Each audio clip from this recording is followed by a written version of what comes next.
Good morning. I'm Deb Sullivan, trainer from the Office of Academic Affairs, and want to welcome you to our first Edgren Scholars presentation of the year. The Edgren Scholars program was named after the founder of Bethel and established by Provost, now President Jay Barnes, to encourage collaborative research between faculty and students. It's a very competitive process, and each year we have more faculty and students interested in undertaking research, funded research together than we have positions to award. But this year we had some very excellent projects, and Adam Johnson and Zachary Varberg will be presenting their project to us today. The project is built on Adam's research that he did at the University of Minnesota for his PhD. This is Adam's second year with us, assistant professor in the psychology department. And one of the things that drew him to this project was the connection with his previous research and also the opportunity to bring together psychology and computer science. Because the student that he chose to work with is in the computer sciences, Zachary Varberg, who's a senior in computer science. So I will let them introduce and talk about their project with you, and welcome you today to this event, and thank also the Friends of the Library for co-hosting this with the Office of Academic Affairs. Adam and Zachary? Thank you very much. So, we'll be talking a little bit about modeling episodic memory, and Zach and I are going to pop back and forth, presenting a little bit different segments of the talk. So, to begin, I found this fortune in a fortune cookie a couple of months ago, and it says, "You have foresight and imagination," and I thought, well, fantastic, I hope so, first, and hey, that's exactly what I study. And the fact of the matter is that we all have foresight and imagination. And psychologically, these are really slippery concepts to get our heads around. We have a lot of difficulty defining them, number one, and number two, really figuring out what they're good for, although all of us have an intuition as to what purpose they hold in daily life.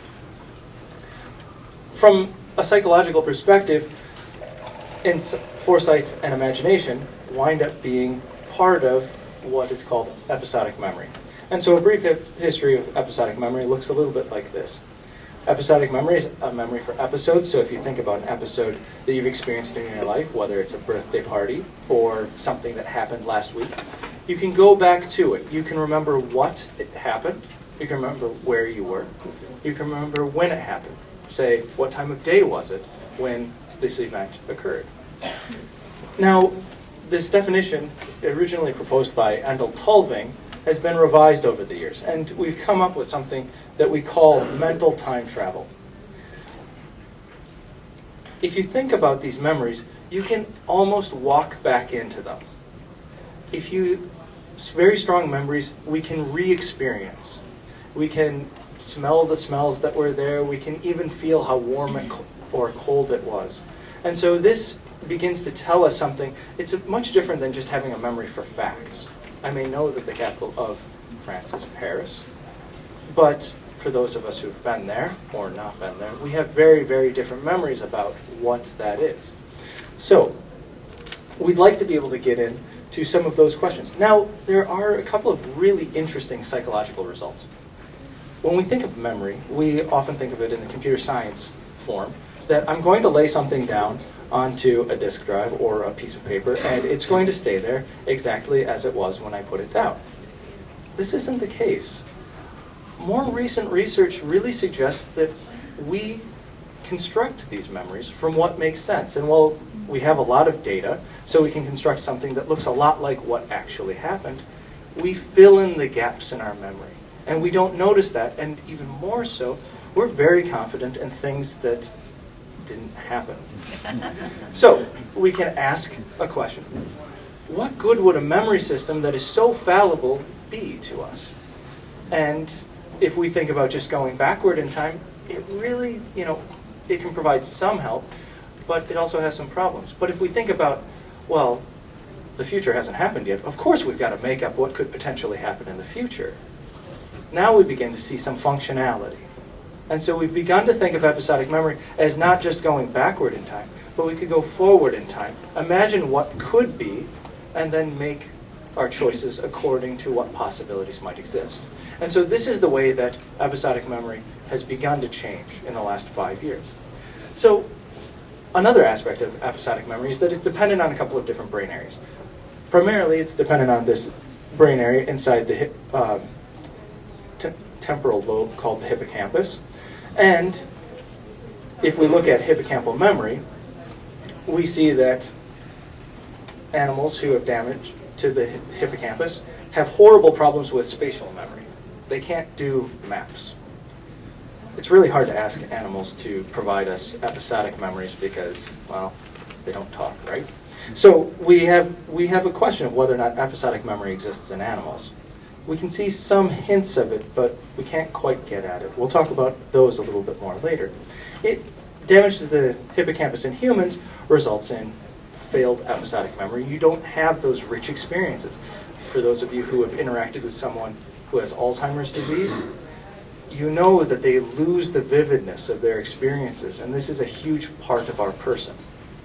They also have massive problems with map-based tasks that are a lot like those that we can present to animals. And so there seems to be this very interesting and tight coupling between episodic memory and this imagination and spatial tasks.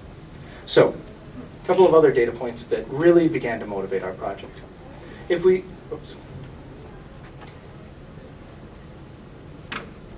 this is interesting.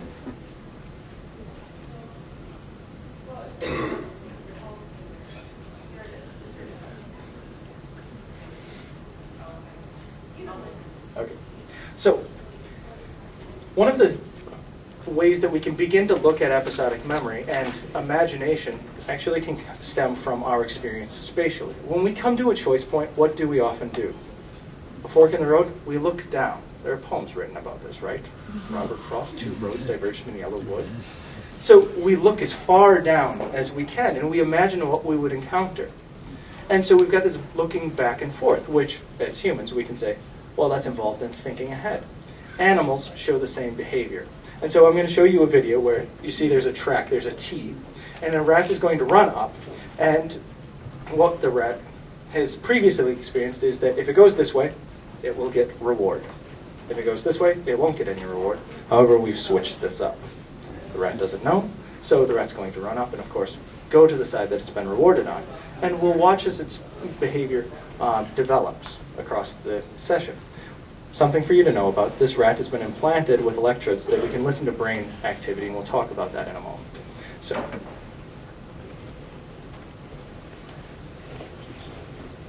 all right, so there's the rat. He runs up, goes left. Of course, food was there, not there anymore. Pauses, goes right. Third lap, runs up, goes left. Now check this out. Rat runs up, right, left, right, go right. So, and then if, as the animal gets tired and has been on the task for 45 minutes and runs 70 laps, it doesn't bother looking around anymore. And so this is a lot like the behavior that you and I have when we get to a new place. We look back and forth, try to figure out what would happen if. And rats seem to do this. This isn't sufficient to be able to say if rats have episodic memory, but it starts to give us some behavioral hints. Now, the other aspect, I talked to you about listening to those brain signals. The hippocampus allows us to actually guess where the animal is every moment very, very well. And so what I did in my PhD work was to start to look at what happens to these brain signals that are associated with the animal's position in space at these choice points. And so what you see here is a diagram of our task. And so this white circle indicates where the rat is on the maze. And the colored region is a probability distribution over the entire maze of where the rat's hippocampus says the rat is. And so you see the hippocampus is pretty well matched up. So red is going to be high probability, so it's a little bit off, but it's not too far off. Now let's watch the video as the rat runs up to the choice point. So it gets to the choice point and what? It made a mistake, but it went ahead of the animal to the right. Let's watch what happens now. The rat's paused. Oh, it's over there. It's now to the left. The rat makes its decision. This is where it got interesting for me. as a PhD student. That could have been noise, but now it gets to a point on the maze where it would have heard a feeder click. Would have heard a sound saying, you're going to get food, you made the right choice. But the rat has in fact made the wrong choice. And so now it's faced with this predicament. I can either run all the way down through here and run up through the task again to make a turn over here, or I could defy the experimenter's wishes and, before he can stop me, run back this way. So there's a reward site that is not active over here. And so now let's watch what happens. You see the flash down to the reward site? And now you see it go back across. You can guess what the rat does. He actually runs back across in exactly the direction that these signals suggested. However, well, this makes sense. I'm thinking about going onto this feeder site that has no food, or it could run back the other direction. It makes intuitive sense to us. We have no good theories to explain this. And so these sets of observations really prompted the basis for this experiment. And so our problem was that episodic memory allows humans and animals, we don't know if this is really the case, to imagine both the past and the future. These cognitive processes are very poorly understood, so much so that we don't have any models that really can handle this stuff. And we don't even understand exactly what episodic memory could contribute to behavior. So we decided to use a modeling framework called reinforcement learning that's very flexible and robust, and it allows the study of interactions between memory systems, and more specifically, it specifies the contributions they can make to behavior. So we wanted to use that framework to really get at what episodic memory was. And so our question was, can we adapt current reinforcement learning models to more concretely understand episodic memory in humans and animals and establish connections between them? So here's Zach. He's going to tell you about reinforcement learning. Yeah. All right. I got to try to explain what reinforcement learning is. So one of the big ideas behind reinforcement learning is Markov decision processes, or MDPs. And the idea is you have a set of states, actions, transitions, and rewards. And our goal is to learn the best policy over these. That is, you want to map a state to an action. You want to find the best action in each state to maximize your reward over the future. So another way to say this is what policy has the best value. So we have a little example here. We have our rat. And let's say every time he presses the lever when the blue light is on, he gets food. And if he presses it at any other time, nothing happens. So you can see over here, the agent is our rat, and the world is his little box. He has a whole bunch of actions, right? He can sit there, do nothing. He can scratch himself. He can press the lever, whatever. But there's really only two states. Either the blue light is on or the blue light is off. It's kind of simplifying it, but in this case, it's kind of what's going on. And so we can quickly see that the optimal policy, the best policy for the rat, is to press the lever when the blue light is on, and he can do whatever he wants when the blue light is off. So that's kind of a simple example. So going into a little bit of the math, and I know it may look a little scary to some of you, not all math people, but we won't go really in depth. But for those of you who do have a math background, it is there. There's a lot of basis behind this. So the idea is the value of our state is the sum of all the rewards that we're going to get after that state, which makes sense, right?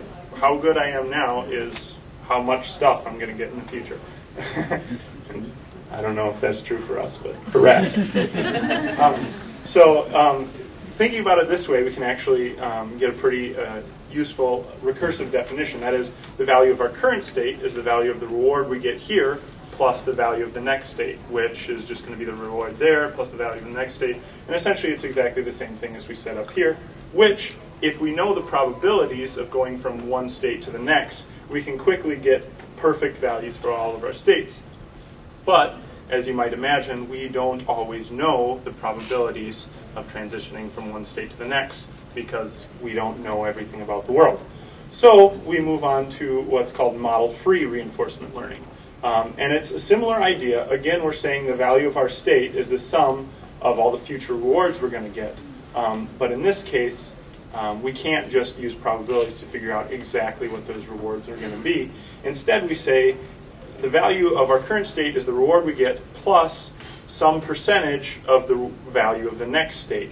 And what this allows us to do is basically we say immediate rewards are worth more than future rewards. And this allows us to kind of discount the future so that instead of having to infinitely progress through before we can get the value of one state, we can then essentially get it more quickly, easily, and it causes values to kind of back up from the reward position. And what this does here is we say this, right? Our value of our current state is the reward we get plus some discounting factor times the value of the next state. But if this equality isn't true, if they're not actually equal, what we get is an error, which is a difference between what we're expecting and what we actually got. And the cool thing about this, you may say, why reinforcement learning, why this way? And the cool thing is this delta, this error signal, corresponds very closely with an actual signal that has been measured in the brain. And reinforcement learning does a good job of explaining habitual behavior. So we'll do a simple example here. So this is a grid, a 15 by 15 grid, and each one of these little boxes is a state. And our goal is the green box. That's good. That's where food is. So we're going to start at a random place in the maze, and our goal is to get to that green state. So using reinforcement learning, specifically Q learning in this case, we have to set some stuff up. So the way Q learning works is we're going to keep a big matrix of one row for each state and one column for each action. And in that way, we can keep the value of each action in each state. How much reward do I get in the long run if I take any action from any state? And we set up our goal and start states, and then we have to deal with special cases. For example, what happens if I'm on the edge of the world and I try to move off? Obviously, that can't happen. It's essentially running into a wall. The rat incurs some sort of penalty. And so the next thing we have to do is we have to pick an action. So let's say the agent's plopped down in the world. It has to decide, what am I going to do? In this case, there's really only 4 actions. It can go north, south, east, or west. And there's a million different ways for choosing an action, but essentially what they all come down to is most of the time you take your currently best option, what you know to give you the most reward, but then occasionally you take a random action.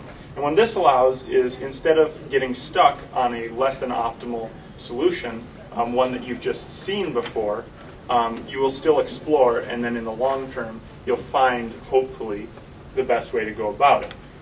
And then finally, the agent receives reward and updates its values based on that. In this case, it got a reward of -1 for each time step it took, for each movement it took, and then +10 when it reached the goal. And so essentially you can see that it's penalized for every additional step it takes, so it'll be pushed to solve it as quickly as possible. And then this is, again, our delta function here, and then this is just the updating of our values. And then you keep going through that until you find your goal. So what we have here, this is going to be a little video to help you kind of see what's going on. And this is our 15 by 15 grid, again, and then this is our goal right here. And so this is displaying the values of each state, where red is good, blue is bad, right? So this is about 20 trials into it, and you can see that pretty much we know that the areas right next to our goal, we know that those are good. But pretty much everywhere else, we don't really know anything that's going on, which makes sense because, again, like I said before, it kind of propagates backwards because of that discounting function. So I'll play it here if I can find the mouse. And you'll see that as the rat has more chance to explore, the values kind of propagate backwards, and we quickly see that our optimal, it's kind of forms a gradient, right? I mean, if you think of this as a bed sheet and you grab the goal and pull down on it, anywhere we drop a marble in here, it's going to roll towards our goal if it follows from dark blue to dark red. Which is exactly what we want, right?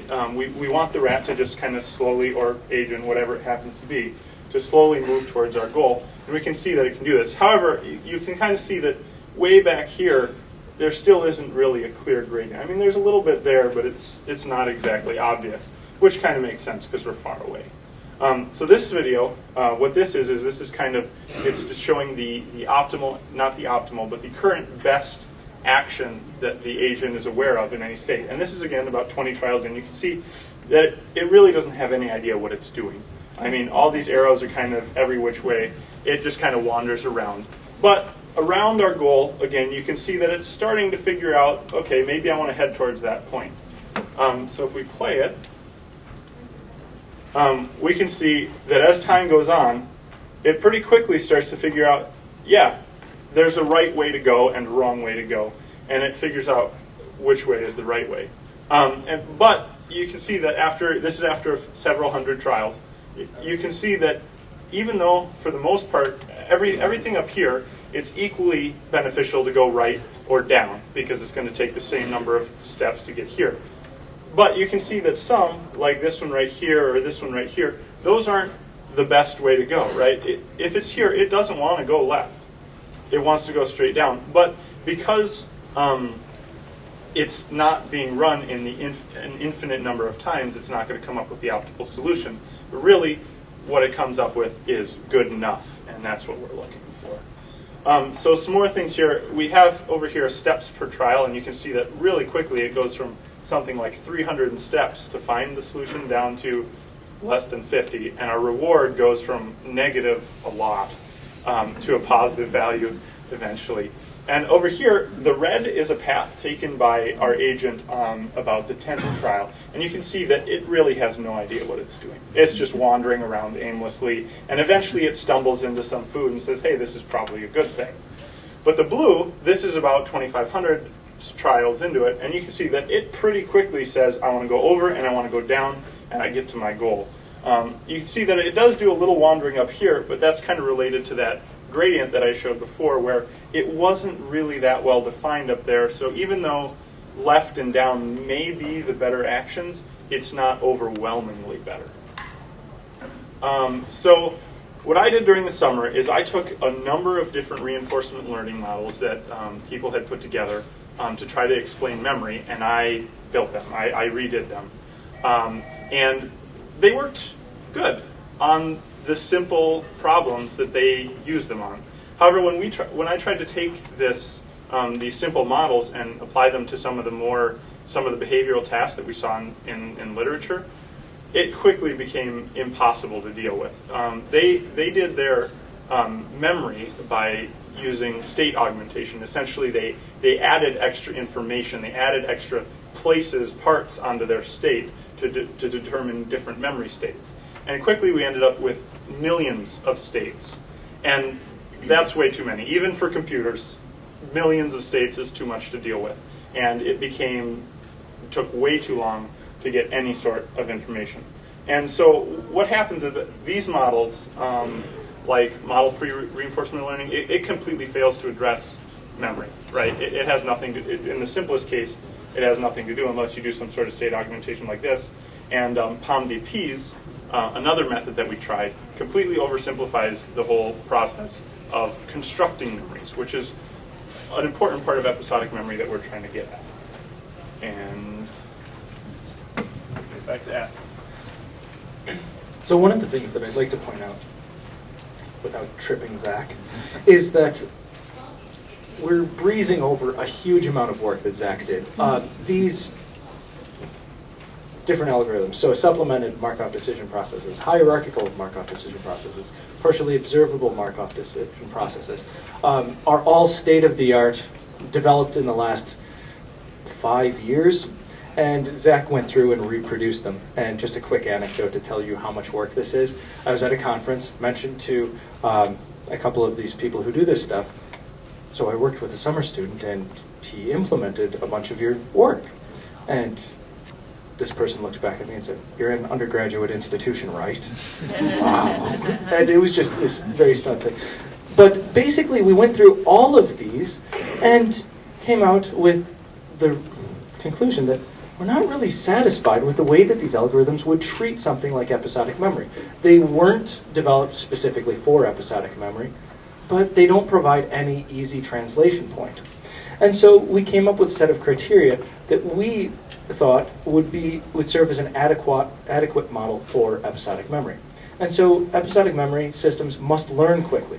They must flexibly generalize learning across a variety of situations, and they must somehow address the issue of constructing future episodes. And so none of these, well, some of them would learn quickly, and some of them might generalize. None of them would deal with this construction issue. So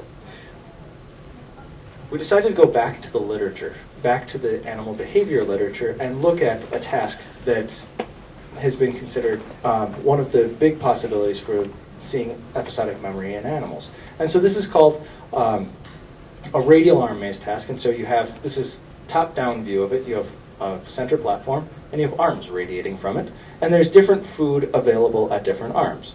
And in this version of the task, what happens is that in the first helpings section, there is four of the arms are blocked. One of the arms has chocolate at the end of it, and the other three have chow, regular chow. And of course, rats, like people, like chocolate much more. And so what happens is you get this session, or the rat got this session, and then 2 minutes later, it was presented with a second session. And in the second session, the chocolate was in the same location, and now all of the arms that were previously blocked have chow available, and the arms that the rat retrieved chow from have nothing. And so optimal behavior is go get the chocolate first, and then go get all of the chow, and you don't want to go down an arm that doesn't have any food. And so rats learn to do this, and they learn to do it very well. And so here, from this version, we have the what, food type, and we have the where, the arm location, but we don't have the when yet. And so what these experimenters did, was something quite ingenious. They made it so that the animals would get this version of the task in the mornings, and in the afternoons, they'd get the same start session, but on the second helpings, they'd only get chow, and there wouldn't be any chocolate. And so the question is, does the animal run down the chocolate arm? So, does it know what food is available, where it's available, and what time of day it was presented with this originally? And what it was discovered is that rats do very well, and they'll go to the chocolate when it's available, and they'll skip going to the chocolate when it's not available. And one of the things that's very interesting about this literature is another group used a very similar paradigm with a little bit different training regimen and came up with exactly the opposite results. And so these animals, they argued, could not have when in their what, where, when memory and said, oh, animals don't have episodic memory. And so this is a current massive dispute within the behavioral literature that we sought to address by looking at these computational models. So our new problem then turned to how do animals sort through which aspects of a task are important or valuable? So you think you get dropped down in a maze, what should you be paying attention to? Where the light is, what time of day it is, all of these different things are available to you. You somehow have to sort through which ones are the important and salient variables. Once I've got those salient variables, I have what we call state information, and then I can use that to figure out what to do. And so this question can be asked as what is state and the state transition model. And one of the things that we can point out is that from a behavioral perspective, failing to find an appropriate state space or those relevant variables makes it so that most tasks can't be solved. If you infer the appropriate state space, you can often learn very, very quickly because we don't typically have very complex tasks. And finally, if we use similar states for inference, basically what we can do is we can generalize these rewards. So if I used a state that, let's say, the fire alarm goes off here at school, and I run outside, don't get burned, and God forbid that actually happened. I could then use that same learning at home, that the fire alarm goes off, I run outside, and things are good. And so I can generalize across those different experiences, and I can efficiently use my experience. And so we turned to this question of how do we actually get at state information, and we'll come back to this temporal, how do we get at state dynamics. So we have one cue leading to another cue. We'll come back to that in a minute. So Zach's going to tell us about state. Yeah.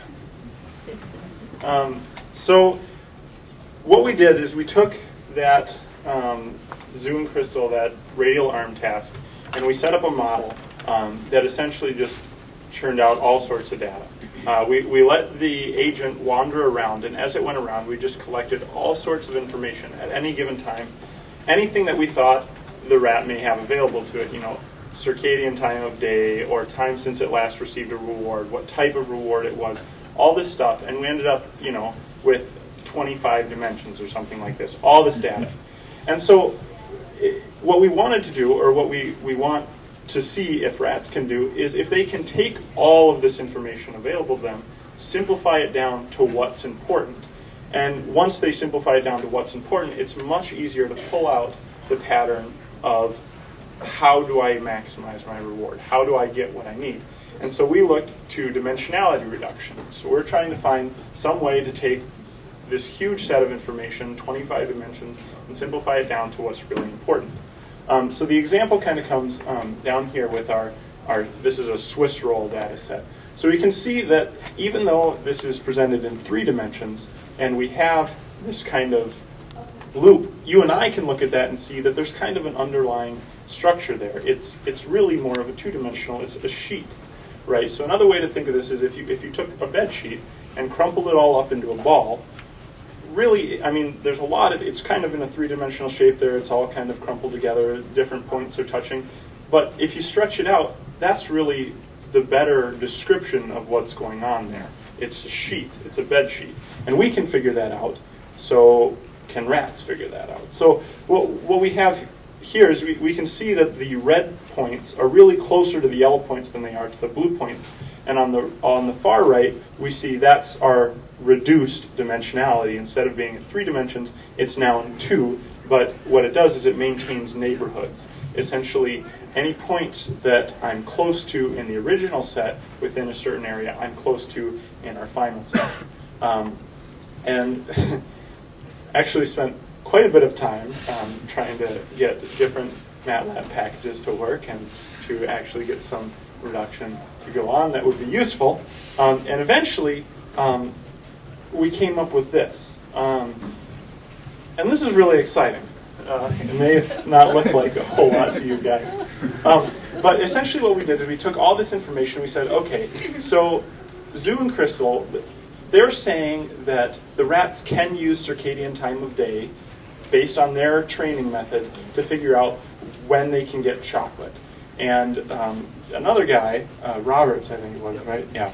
He said no. They can only use how long since something happened. So it's not really when, it's how long, because he's trying to show that rats do not have episodic memory. So what we did is we took all this data that our model churned out, and we said, well, what if we take and we show our circadian rhythm with our time, or our how long since with rewards. And we can see that if we use how long since with the Zoo and Crystal training paradigm, there's not a whole lot there. I mean, I can't look at that and come up with a pattern. I don't know how to solve that task based on just that information. But if we look over here, our circadian time versus our reward, we can quickly see that there are 3 cases where we're going to get chocolate and 1 where we're not. And so essentially what we've done is we've taken this huge set of data that probably not much of a pattern there that we can see right off the bat, and we've reduced it down to these 2 dimensions where we can pretty quickly see, hey look, there's a pattern there. I know when I can get chocolate and when I can't. And this is exciting because essentially what we're trying to do again is some form of construction, some sort of constructive memory, because that's what we see in ourselves. This is what our episodic memory is. And so we know that we can learn quickly if we reduce it to what's important, what's the important information. But some tasks require more than others. For example, this task over here, say you start at the base of this Y, and down one of the arms we have some reward. You can see that pretty quickly the most important thing to know is go north, right? In every single state we want to go north. But that's not enough because we come to an ambiguous point at the Y, right? We can go left or right. Both are going north somewhat, but which one is most important? And this is where you have to add that second dimension, right? You have to add another part that tries to explain it. And essentially what this is you can keep constructing, taking these important pieces of information that you've learned through past experiences and taking different parts that explain them and putting them together until you have a model that explains your data. And once you have that, you can pretty quickly figure out, okay, this is the best thing to do. Based on all these previous experiences that I've put together in a novel way, I can solve a new task. And this is what we were trying to do, right? We were trying to find some form, some model that used some sort of construction and alternative. All right, so basically, the idea behind this that Zach and I came up with is, if you've got a simple task, distill it down to the simplest form and use that to solve it. You don't need anything more than that one element. But as you start to get to points of ambiguity, you need more information to resolve that. You've got all of this experience that you've distilled down into these simple components. Well, I now am at a point of ambiguity. Let's start going and getting more information until I can finally resolve that ambiguity. But we don't need those at every moment in time. And so we now have what we would call flexible state space. Oops. So, as far as the computational project goes, we're closing in on a general reinforcement learning method that integrates data reduction techniques with standard reinforcement learning methods. This is a new contribution in just the pure modeling side of things. From the psychology perspective, it provides a satisfactory treatment of episodic memory and makes a set of very clear, computationally specific set of predictions for comparison with human and animal behavior. And so this is the goal of good theory. We need to make a few predictions and then go test them. However, we haven't been able to round this theory off into an algorithm yet because we have some question marks. We've talked about state. Zach has showed us how we can deal with some of the state information through data reduction. But we don't know how time works yet. And so what happened was this prompted us to actually go and run an experiment. And our experiment was a visual imagery experiment. And so we asked psych students to imagine that they were at a 2-ring circus and they were seated at the midway point between these 2 rings so that they could look left and see one ring, look right, see the other ring, but they couldn't see them simultaneously. And then we asked them to imagine a lion tamer in one ring and a set of clowns getting out of a car in the other ring. And so the way that we designed the experiment was that they would turn their attention to one ring first, imagine quite deeply what was going on, then go back and imagine what was going on in the other ring. And so the second ring that we asked them to imagine was the clowns getting out of the car. And this takes a whole bunch of time. You watch all of these clowns get out of the car. We ask them detailed information. And then we go back and we say, okay, so now has time progressed in that first ring? Where's the lion tamer? Has he moved? Has any time passed? And the answer was that time didn't pass. And what this tells us is that we talked about these neighborhood methods in data reduction. It means that time is not computed globally for our entire imagination. It's wherever we're attending. That's the only place that things move and that time flows. And so it suggests that we have no global clock for imagination.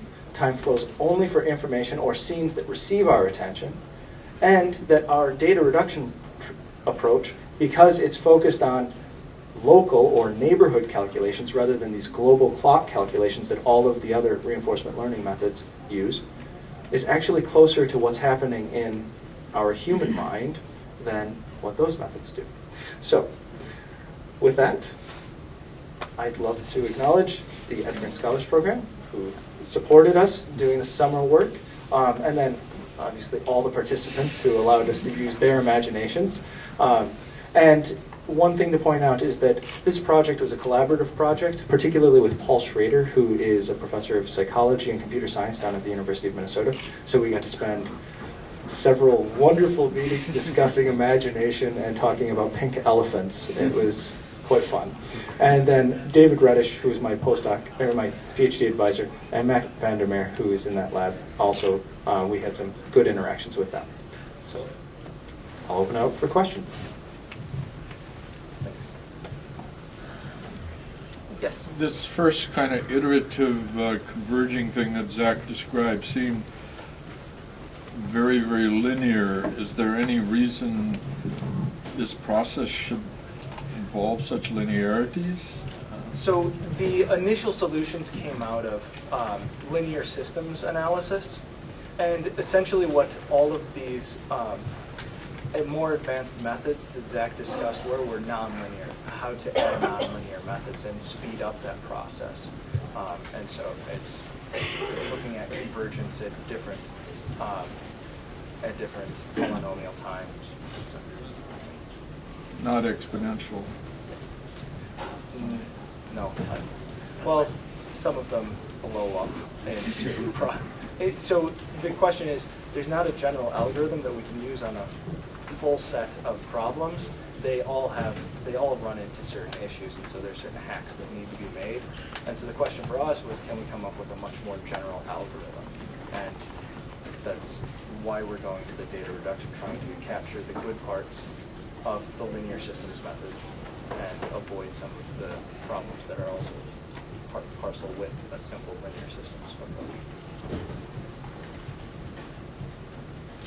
Question. So have the same kind of experiments been done instead of rewards, a painful stimuli in one of the tunnels? Okay, and avoidance instead of attraction? Yes, they have, and the behavioral data are really, really complex, because if you think about it from your own perspective, if you get a reward, you know what to do. If you get an aversive stimulus, do you know what to do? No, you have 85 other things that maybe you should try instead. And so there's a big question. And so the behavioral data are really messy on that point. This is just sort of the classic credit assignment problem. There are too many different possibilities with most of the avoidance learning that come into play, whereas the appetitive learning is a whole lot easier to get a handle on. For example, a possible response might just be to stay put and not do anything. Yeah. But of course, when we get frightened, staying put is sometimes very, very hard to do. We want to jump up and run. Yeah.